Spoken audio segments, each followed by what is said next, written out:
Préqualifiez tous vos vendeurs, c'est primordial. Ici, vous avez une personne qui, ce qu'on appelle la préqualification, c'est le fait de préparer son rendez-vous, de poser les bonnes questions pour avoir les bonnes réponses. Et je dirais, pour commencer la course, quand on est en concurrence avec des confrères, avec, si on fait un 100 mètres, au moins 25 mètres d'avance, et si on est en course avec soi-même tout seul, de prendre un bon départ.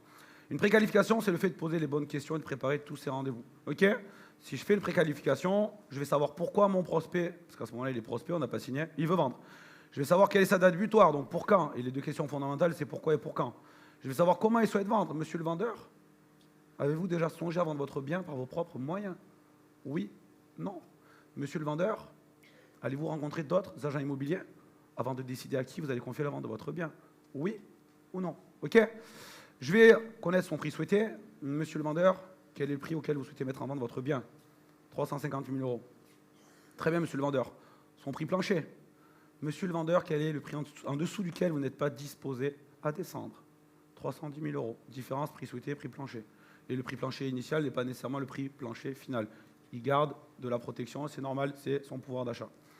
Je sais s'il y a d'autres rendez-vous, je sais tout en fait. Quand je préqualifie, c'est comme si je jouais aux cartes en ayant le jeu de mon adversaire en face. Je sais exactement quel va être mon jeu puisque je vois le sien.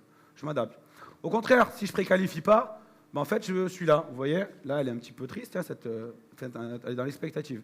Je vais en rendez-vous, et c'est ce que j'ai fait pendant 8 ans. C'est-à-dire, j'allais en rendez-vous, j'avais un rendez-vous qui rentrait à l'agence, c'était noté et tout, tape à la porte. Bonjour Madame Dupont, je suis hyper content. Alors, c'était des débuts de phrases d'accroche, hein, qui étaient pourris complets.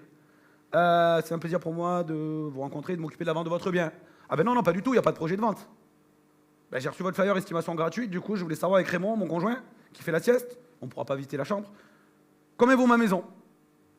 Perte de temps. Ok, consciencieux et con. Rendez-vous d'une heure et demie, R1, R2, je perds mon temps. Deuxième rendez-vous à 18h. Bonjour. Non, mais pas du tout. Hein. En fait, c'est le notaire qui m'envoie chez vous. Il m'a dit que vous faisiez une estimation gratuite parce qu'on vient de faire une vente ou alors une succession encore mieux. Donc je travaillais à blanc tout le temps. Mais je ne savais pas pourquoi j'allais chez les gens. Et du coup, j'allais chez les gens pour rien, systématiquement. Donc sans préqualification, taux d'échec. Il suffit de voir les ratios. Hein. Rendez-vous vendeur, mandat obtenu. Je préqualifie, je pose les bonnes questions, je prépare mon jeu, je gagne quasiment tout le temps. Et vous gagnez quasiment tout le temps quand vous le faites, c'est évident.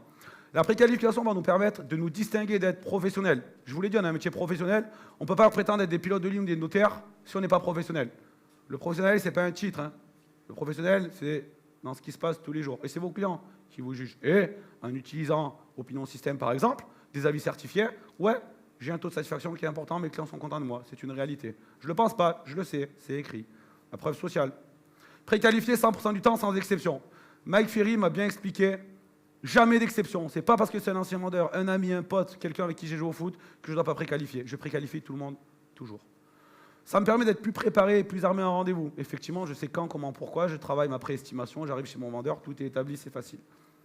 Ça me permet aussi de trouver des vendeurs motivés. Un vendeur motivé, c'est un vendeur qui doit vendre. Et c'est pas un vendeur qui veut vendre. Un vendeur qui veut vendre, on s'en fout. On va le voir après. On va faire un petit jeu après d'une minute sur les vendeurs qui veulent vendre. Un vrai poison. Surtout les vendeurs opportunistes dans un marché où aujourd'hui, même si ça commence à se retourner, tiens, j'essaye, ça me coûte rien. On va le voir après. Et je vous conseille à nouveau d'utiliser un scénario.